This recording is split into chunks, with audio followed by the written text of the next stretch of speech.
Dahil nga sa isang tulong ng isang kliyente at tuluyang nakapag-isip ng isang plano itong si Marge, matutulungan na niya ang kanyang asawang si Paolo at ang naisip niya ay magkaroon ng isang promo at magbigay ng discount nang sa ganon gaganahan ng mga kliyente at magkakaroon sila ng tsansa ng magkakahakot ng maraming customer. Doon, ito na ang magiging tulay kung bakit magtitiwalang muli itong si Paolo dahil nga sa napahangan niya ito dahil sa kanyang suggestion ay nampapayag nila ang isa sa pinakamalaking kliyente na inaasahan nila na makakatulong para tuluyang lumago ang kanilang kumpanya nang makita nga na ito ay pabagsak na. Masaya muli ang mag-asawa at dito naman ay manggagalaiti sa galit ang bruhang sa Thea. Hindi niya na matanggap na muli na naman connected itong si Marge at itong si Paolo. Kaya naman hindi siya mapakali, hindi siya matatahimik. Talaga namang gagawa siya ng paraan kung papaano maisiksik muli ang kanyang sarili sa naturang pamilya.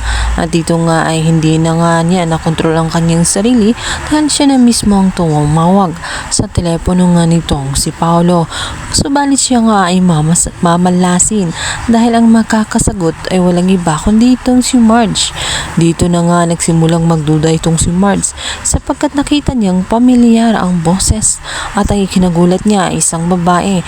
Tingin niya ay merong namamagitan sa kanilang dalawa ni Paolo dahil nang subukan niya tanungin kung ano ang kanyang pakay ay bigla na lamang natahimik ang naturang babae. Yun kasi walang iba kundi itong sa Thea. Takot na takot siya kaya naman hindi na siya nakadagtong ng salita. Alam niya kasi na si Marge ang kausap niya. Samantala, hindi naman na aaminin ni Paolo ang tungkol kay Thea. Ayon sa kanya, isang kliyente lamang ito. Subalit dito na nagtataka at nag-iisip ngayon itong si Marge sapagkat ang babaeng nasa linya ay hindi niya pwedeng baliwalain sapagkat naisip niya ang boses na iyon ay kahawig ng boses nga nitong sa Thea. Dahil nga sa ginawa nga nitong sa Thea ay galit na galit itong si Paolo. Dito nga ay binantaan niya na huwag na muling tatawag kahit kailan sa kanya.